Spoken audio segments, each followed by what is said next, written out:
Assalamualaikum warahmatullahi wabarakatuh. Selamat pagi anak-anak semuanya. Semoga selalu diberikan kesehatan baik jasmani maupun rohani.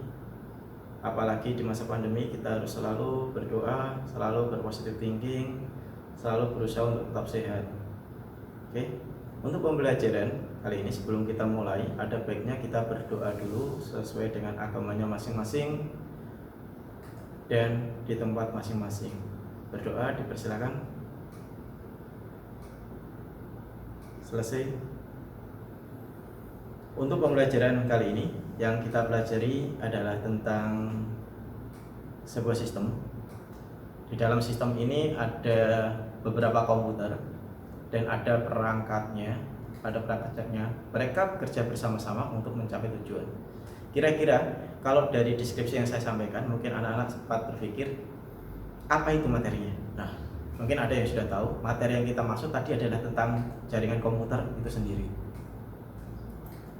yang dimana tadi di dalam sebuah jaringan ada sebuah sistem yang dimana di situ terdapat komputer. Ingat, komputernya tidak cuma satu. Kalau satu dikenal istilahnya dengan standalone, karena di dalam sebuah jaringan komputernya mesti otomatis lebih dari satu. Dan di dalamnya ada perangkatnya tidak kategori cuma PC saja, tapi di situ ada perangkat pendukung yang lain di dalam sebuah jaringan. Ada namanya hub, ada switch hub, ada menggunakan kategori nirkabel, nanti ada yang menggunakan kabel juga, ada namanya router dan lain sebagainya. Nah, kira-kira apa tuh manfaatnya ketika kita mempelajari sebuah jaringan? Nah, ini ada beberapa manfaat, kita kategorikan menjadi dua. Yang pertama bermanfaat untuk kategori instansi atau perusahaan, mungkin kategorinya seperti itu. Manfaatnya adalah tentang resource sharing. Yang kedua adalah reliabilitas tinggi. Yang ketiga adalah skabilitas. Nah, sedangkan untuk personal bagaimana? Untuk personal atau rumah tangga, mungkin yang kita rasakan secara langsung adalah yang pertama, kita mendapatkan akses informasi dari tempat yang cukup jauh. Yang kedua, kita kategorinya adalah bisa melakukan kegiatan komunikasi dengan orang lain, walaupun jaraknya cukup jauh juga, tapi saat itu juga kita bisa berkomunikasi dengan mereka. Yang ketiga adalah yang disukai banyak orang tentang keberadaan hiburan interaktif. Nah, tujuan dari jaringan komputer sendiri ketika kita mempelajari ini, kita bisa mengambil 3 poin utama. Yang pertama adalah sumber daya. Yang kedua adalah komunikasi, mungkin nanti bisa dilihat di sebelah kiri informasinya. Yang ketiga adalah informasi sendiri. Nah, kalau sumber daya itu apa toh tujuannya? Nah, yang kita lakukan adalah dengan menggunakan sumber daya ini kita bisa berbagi sumber daya di dalam sebuah jaringan. Example yang dibagi apa? Printer, CPU, memori, hard disk dan lain sebagainya. Bagaimana dengan komunikasi? Komunikasi kita bisa melirik informasi, kategori kok informasi ya dibilang. Hal-hal yang berhubungan dengan komunikasi, contohnya adalah email, surat elektronik, chatting yang paling umumnya sering digunakan, bahasanya seperti itu. Yang ketiga adalah informasi, seperti tadi yang disampaikan. Kalau sumber daya informasi, kebanyakan kita bisa menggali informasi jaraknya cukup jauh dengan menggunakan paling sederhana menggunakan aplikasi web browser. Itu paling mudah. Bagaimana dengan tipe jaringan komputer, jenisnya dan sebagainya? Nah, jaringan komputer, jenis-jenis dari jaringan komputer ini dibagi jadi 4 kategori yang utama. Yang pertama adalah distribusi, yang kedua geografis, yang ketiga fungsi, yang keempat media transmisi. Nah, nanti ada tambahan lagi yaitu topologi. Distribusi sendiri di dalam jaringan komputer dibagi menjadi 2, yaitu tentang jaringan terpusat dan jaringan terdistribusi. Sedangkan geografis ini yang sering sekali kita lihat di masyarakat tentang kategori geografis. Keberadaannya adalah contohnya seperti LAN. Kalau di dalam laboratorium sekolahan kita itu kategorinya LAN. Kategorinya luas lingkupnya lebih tinggi adalah MAN, ada juga WAN. Berdasarkan fungsi, ada jaringan client server, ada juga jaringan peer to peer.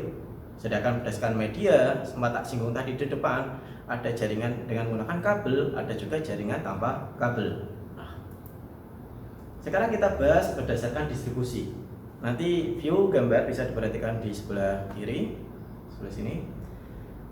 Ada jaringan terpusat dengan jaringan terdistribusi.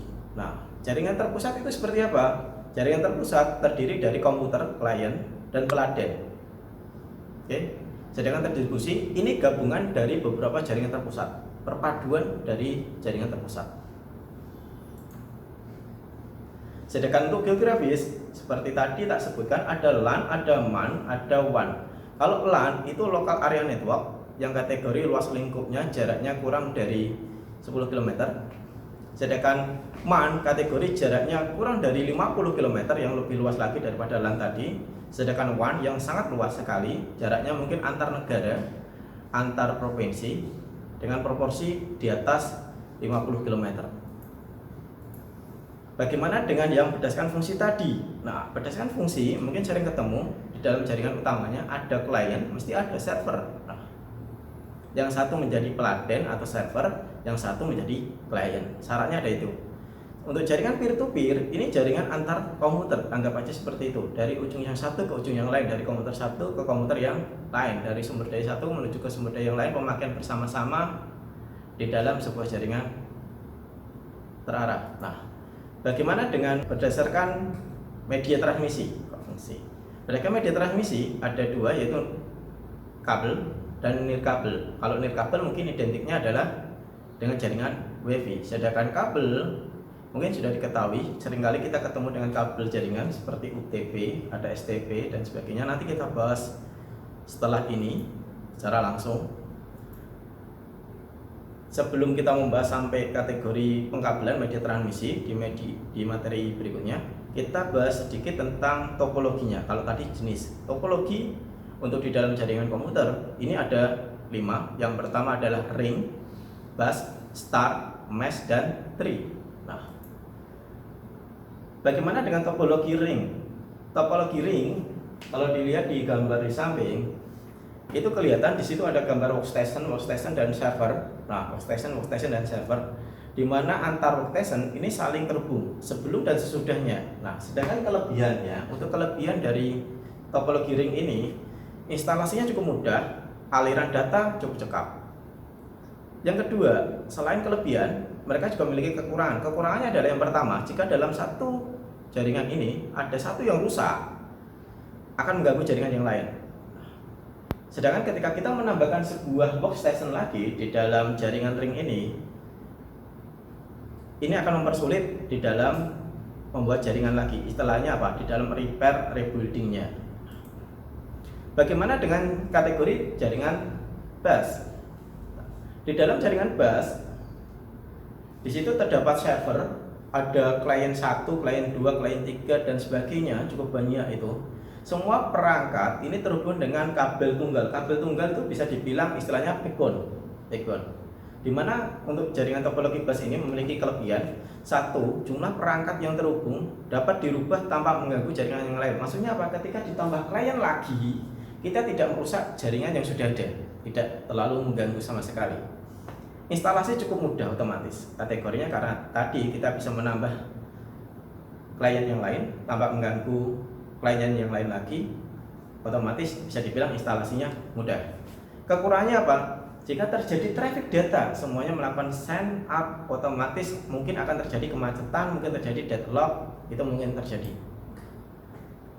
Sedangkan topologi bus, kalau bisa diperhatikan di sini, topologi bus di mana semua host, semua workstation, semua klien berhubung ke satu titik. Kategorinya utamanya adalah penggunaan hub.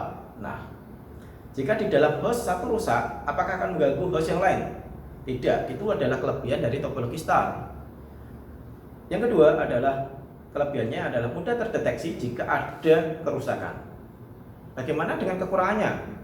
Kekurangannya adalah apa? Kalau dari skema gambar yang ada, otomatis membutuhkan banyak sekali kabel di dalamnya.